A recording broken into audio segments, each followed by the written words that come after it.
Perswayable. What's going on, everybody? So I have a new series that's going to come out actually like right now, and we're going to call it Sunday Morning Questions. So we have 10 questions that the followers want answered.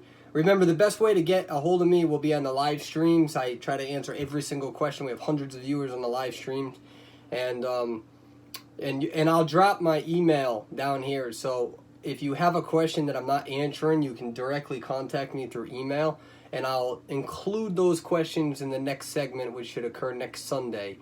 So these are 10 questions related to Identity 5. They're not personal questions. If that's something that people want, then I can do a series on that as well. But let's get right to the questions because I don't want to waste all of your time. And for those who don't know, currently I'm ranked first in the US and EU server for EXP, and a top 25 survivor. And I also am rank 4 as a hunter. So let's get into some of these questions. So will Lucky Guy's tier increase? Okay, so for those who don't know, I released a tier list. You can check that out on YouTube. And Lucky Guy's tier is C. So you have S, A, B, and C.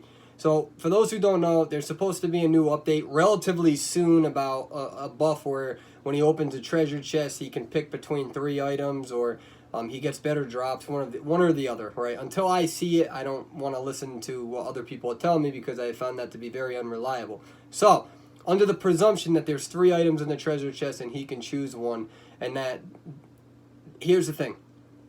Remember that I said that the tiers are like a spectrum, right? So if you're tier C, it doesn't mean that 2 characters in tier C are of equal value. It just means that they're relatively around the same. Which means that if a character gets a buff, it doesn't automatically mean they're going to go to the next tier, right? They may still very well be in the same tier. So in this case, Lucky Guy may be in tier C. So with that being said, if he does get better drops, right? The question is he going to be a rank caliber player? That's when we get to rank B. Rank B and up is usually high rank tier caliber players. And really, it's going to come down to probability and statistics, right? So I do have my master's degree. I had to run research on physical energy expenditure for my master's. And so I know how to run stats, but you don't need a master's degree, right, to do basic stats. So I'll probably deploy a team, probably 3 to 5 of us. I'll have them log down 100 treasure chests to see exactly what is in there. And then we'll run probability on what he can and cannot use. And then we have to kind of make a judgment based on more subjective opinions as to whether he is going to be a rank caliber character. We don't know until we actually see it. So that's my answer to that. We'll have to wait and see, but we will deploy a team, do research, and get a best answer for you. Question number 2. Is hunter camping reportable, or should it be? No, it should not be. In fact, this is a question that will automatically tell you whether people know anything about this game or not. Seriously, and I apologize if that's abrasive, but I don't apologize at all. Because hunter camping is a perfectly legitimate tactic, right? So we see that it's a lot easier for survivors to win than what it is for hunters in the top tiers. That's why we have a whole bunch of tier 6 survivors, and we don't really have any tier 6 hunters, and if we do, it's very minimal. I haven't checked the rankings in a little bit with the hunter side, okay? So, is hunter camping a legitimate strategy? It depends. So early game, yes. So the typical chemical makeup of a top tier team is a thief, a coordinator, and then a combination of either mind's eye, magician, mechanic, one of those, or another coordinator, another thief. That's how it really is. So if you down me in the first 30 seconds of the match, right? So say if you're a top tier hunter, you down me in the first 45 seconds of the match. When you put me on a rocket chair, there's no reason for you to leave me.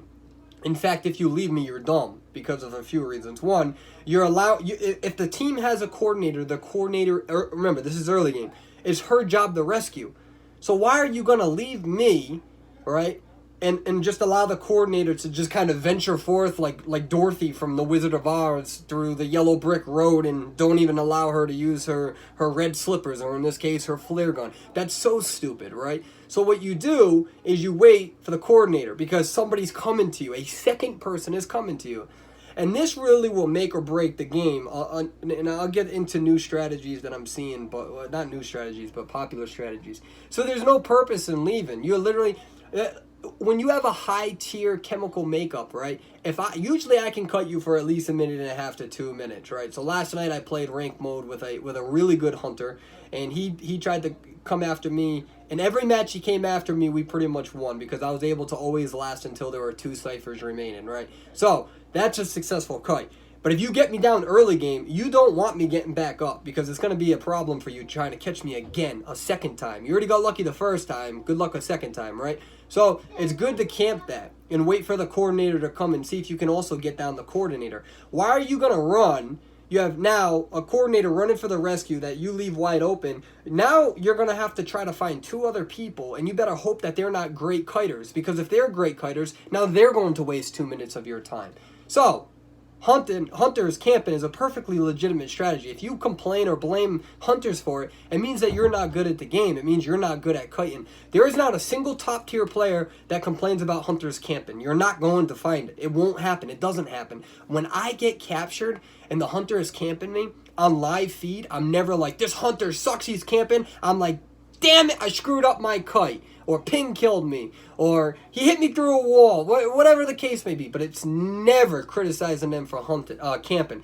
So my answer to that is it's not reportable, and you need to do a better job at kiting, and so does your team. Because here's what happens: if you're good at kiting, and I last until there's only 2 machines left. Now the hunter's at a disadvantage. He has to make a choice.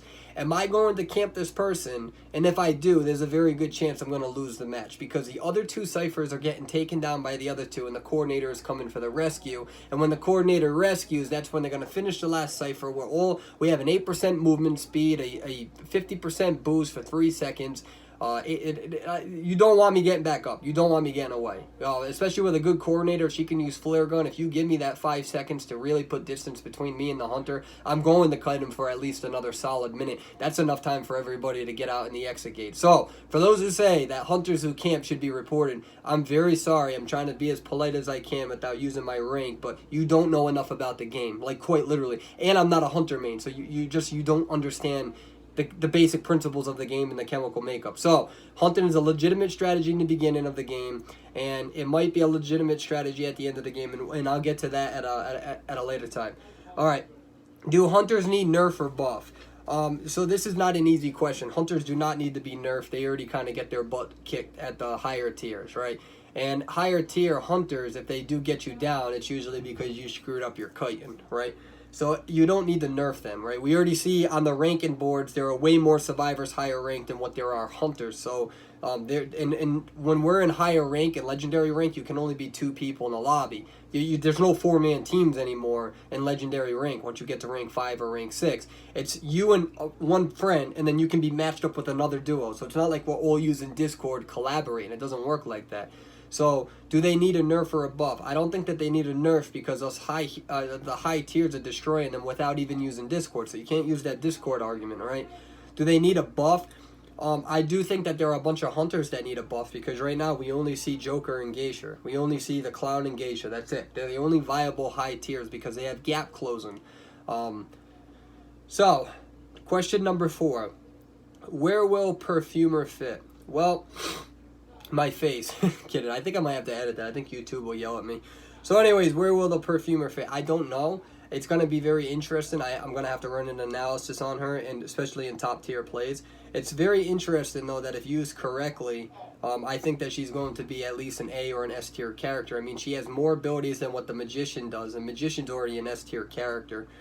So at least, and there's less of a risk using her skills, because she's not going to be terror shocked like you are the Magician using the Illumination. And I guess it could be a counter against the Clown's charge, or really anybody's charge, but you really need to perfect the timing on this. So I think she is going to be up there, but until I experiment with her, I'm going to hold off on that. But it is my hypothesis as of now that Perfumer will be viable in rank and will be a very good character. But like I said, some people are looking at it now and they're like, well, I played against a Perfumer and she was trash. Well, Perfumer literally just got early release. No one knows how to play her yet on the server, so give it time. Question 5. When are you switching to Twitch? This isn't really an identity file. I'm switching to Twitch on Saturday. So for those who don't know, I'm not going to be streaming on Fluxer anymore. You can actually, I will stream on Fluxer for a little bit, but my official, as of now, release date is next Saturday. We already have over 300 follows on Twitch, so make sure you get me on Twitch, and I'll be streaming on there every day. And I also do a boot camp series where I teach people one-on-one how to play. There's a lot of comedy involved and me yelling and screaming when you guys are doing the wrong things, but it's all in good fun. So definitely don't sign up for that if you don't have a good sense of humor. Number 6, why so much gardener hate? Oh, all right, yeah. So I actually just put up a video of me kiting a top 15 hunter who was using Feaster. He's a very good player. It's just Feaster is horrible early game, and I was able to do a 5 cipher kite against him. He's a top 15 hunter. He's a good hunter, but Feaster's not early game. So there's a lot of gardener hate because a lot of people have no idea how to use her. Although she is tier C, you don't want to really take down rocket chairs at all, because in this game you need to decode as fast as possible. While you're taking down rocket chairs, we could be decoding machines, getting the exit gates up, and that's the difference between some people survive it and some people not. So I do get the question, when is it okay to take down rocket chairs? Well, there's 2 situations. One, if a teammate goes down and you happen to be right next to a rocket chair, that's actually why you don't take down rocket chairs. If you haven't taken rocket chairs down and your teammate goes down and there's a rocket chair right next to him, then maybe you have time to take that rocket chair down super fast because you didn't take any of the other ones down, right? We all know that the more rocket chairs you take down, the longer it is. And that can really screw up a hunter's ability. And that's very situational, doesn't happen often, right? You don't want to be useless just waiting around. But the other situation, the other instance where you can take rocket chairs down when I play gardener is that if I have a team and we have 3 or 4 people still up, usually 4 people up, and we're down to 1 cipher, I just took down a cipher, so we have 1 cipher left, and I know for a fact that somebody else is decoding that other cipher, which means that for now, me trying to do a whole new machine is kind of useless. I will only take down 4 rocket chairs on one side of the map, next to the gate. I will take the 4 closest rocket chairs to that specific gate. Now with Gardener, I also increase my struggle speed. So that means that if I take those gates down, I can heal myself 1 time if you leave me, and if you do pick me up, I can struggle out. Now the question is, well, what if she just lets you bleed? Well, she can't, because I can heal myself, and if she does let me bleed out, then at that point, then we're going to at least tie or win the match at that point. So that I do that strategy when there's 3 or 4 people left. If there's only 2, then I usually don't, because at that point we're trying to go for the tie. So really the only time you should take rocket chairs down is when there's 1 machine left. You already know other people are decoded machines and you have a little bit of time to kill. But remember that the side that you choose is the side that you usually want to try to kite on, because if you go down, then you are either reviving yourself 1 time, or if they watch you bleed, your other teammates can get away at the other side.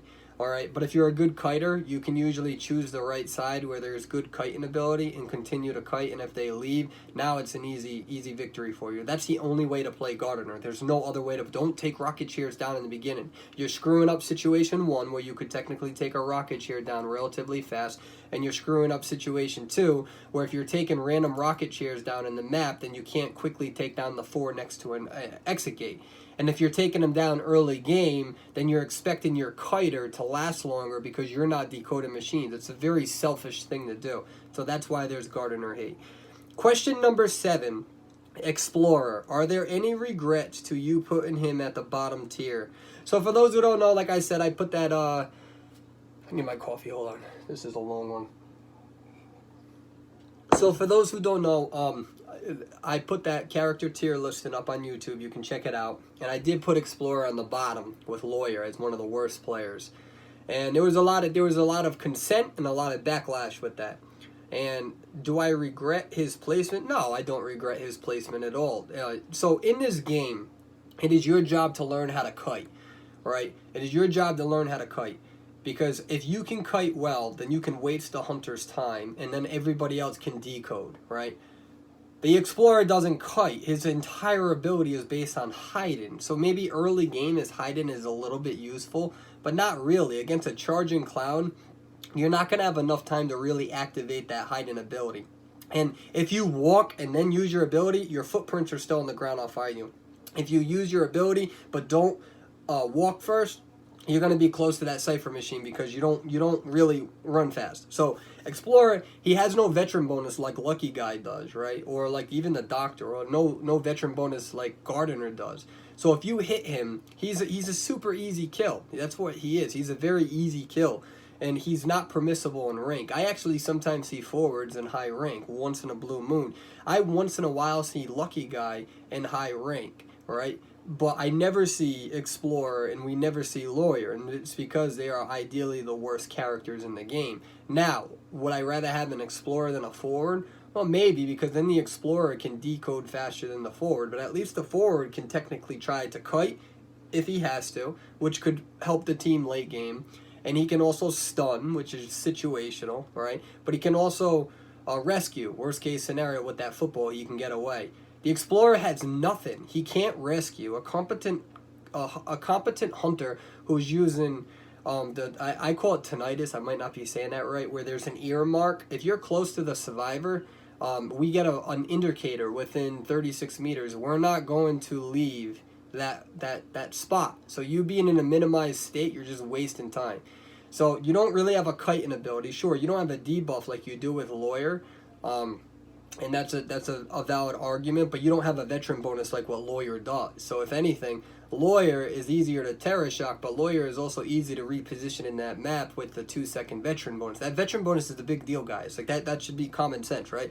So Explorer is completely based on hiding, and that doesn't help your team. It might help your team a little bit if the hunter wastes time and tries to find you, but if he usually doesn't see you within 5 or 6 seconds, he's going to the next part of the map. Now, that's early game, right? And sometimes in early game, they also have teleports, so you're not really wasting that much time. But furthermore, you're not kiting either, so you're not really buying time for your machine, for your team.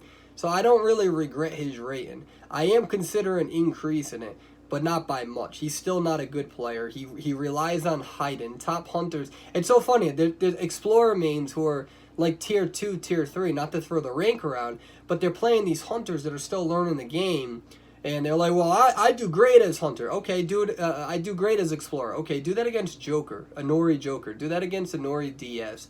Do that against Cura. And watch them absolutely, utterly destroy your existence because you're the Explorer. You're going to have a very different opinion on that. Try that against Cashin Twitch. He'll kill you every time. So he's not a high-tier character by any means. Is he the worst character? I think Lawyer is worse than him, but remember, each tier is a certain spectrum. I am considering increasing his rank, but he's still, like I said, useless. Especially late game, he's useless. He really is. Your hiding ability is almost useless when you're down to the 3 machines. All right, especially when somebody's dead, it's going to be easier to catch you because there's only 3 people left. And end game, you have no real advantage. You have no kiting ability. You have no veteran bonus. It's just he's not that good of a character. He relies more on a bad hunter than being a good character. Okay, 8. Favorite persona for Survivor. So it depends on the Survivor. I did a YouTube video on this. If you're a thief or a kiter, typically I like to go left to right. And if you're a survivor that likes to save, such as a coordinator, I usually go left and down, right? That's the best for both of those. And then if you're looking for the basics between the left and the right, it really depends on where you want to go from there. Typically, I like to go 2 down, so if I'm on a rocket chair, everybody can see each other. Remember, in high tier matches, we're playing with 2 other people that we don't know, so having that kind of compensates for no verbal communication. But you don't have to do that. But I do always invest in the self-incapacitated where I can heal myself once. And I also invest in at least one time in the exit gates where I can see the hunter for the last 5 seconds of the match. Now, where the exit gates finally open up, somebody's cracked the code. I'm sorry, the cipher machines, and you have 5 seconds where you can, 5 seconds where you can see where the hunter is. Number 9, any interest in strategies hunters are doing? Well, yeah, there's this one strategy that we've been seeing, specifically Cashin Twitch. He's been doing it a lot, and he's been kind of kicking our butts, where he uses excitement, and what he does is he uses the Joker. And I know that he's probably invested in insolence, which means that he's increasing his presence a lot quicker, and he's also going down for detention. So it seems what he's doing, and and I've seen this before, but he's really doing a better job than all of the other top hunters at it. What he does is he manages to get somebody down, right? He manages to get somebody down, and then what he does is, because he has excitement, when the coordinator goes in, right? He also, I'm sorry, yeah, he actually goes berserk. He goes berserk as well, which means that he increases attack recovery speed. So here's what he does. Increase attack recovery speed when somebody's on the rocket chair. So here's what he does. He finds somebody that he's able to get down early. All right, and then he gets him on the rocket chair. Now what he does is he tries to go as far away from the rocket chair as possible where he still has eyes on it, and he uses tinnitus. I call it tinnitus, so I'm saying it wrong. I'm sorry, guys. And it means that when somebody comes within 36 meters, he gets an indicator. So it gives him awareness that, all right, somebody's finally coming in for the rescue. And what he does is he tries to hit the coordinator as far away from the chair as possible. And then when he does that, the coordinator now has to run, but now he can go and finish the job because he has a 25% reduction to his attack while somebody's on the rocket chair, and then he can down both of them. And then what happens is that when the coordinator uses their flare gun, he has excitement, so he can knock both of them down, even if they have a tide turner. So that's a really interesting strategy. He's been kicking people's butts doing that. So that's just a newer strategy. That strategy's old, right? That's been around for a while, but I've been seeing a resurgence in it, and it's definitely difficult for some people to kind of overcome. The gamble, though, is that if you go after a top kiter and you don't have blink and you don't have anything with the fences, then you're really setting yourself. So his biggest weakness will technically be early game, but then not really, because he makes up for it with the insolence, where he can really increase that presence. So he only has to get one hit essentially, and then he's got his rocket dash opened up. So he compensates pretty well with that. Number 10, final question, guys. My solo win rate is bad. Any advice? So yeah, I do have advice, and I hope that I can calm you guys down a little bit. So a lot of people always obsess about win rate. First of all, I'm a top tier player in the game. I don't obsess about win rate. Sometimes my win rate goes down to 50%. Sometimes it goes back up to 70%, because I'm playing with and I'm playing right now with a tier 4, and I'm trying to teach him how to play the match. And he's doing great. Robert, his name is Robert. Robert is an amazing friend. He's doing very good now. And so sometimes when I'm teaching people, they're playing against better survivors, or rather better hunters. So the win rate, don't obsess about. Have a good time. Don't obsess. But furthermore, even though my win rate may be at 70 or 60%, it's easier for me to maintain that sort of win rate because we're playing with top survivors in the game. They know what they're doing for the most part. Some of them are bad compared to others, right? There's sometimes we see a certain name and we cringe and we're like, uh-oh, all right, it's going to be a tough match. I'm sure some people may even do that with me. It's just the nature of the game, especially when I was first starting off and learning it, right? So with that being said, when I was tier 4, my win rate was like 27% or 30% until I met Legacy and Mama, and our 4th character, a lot of people don't know, is Nursemain. Nursemain was one of the best players I played with early in the game, and then unfortunately he ended up quitting. He didn't play Doctor, so don't worry. So once I found a team to play with, my win rate shot up to 75%. When all 4 of us played together, my win rate went from 27% to 75%. That's how much we were winning. Against the same top hunters, we all leveled up together. And then when I hit legendary rank, it started going back down. So it started going back down because now you're playing with 2 other players that you really don't know anything about, how they play. You don't have that same sort of synergy.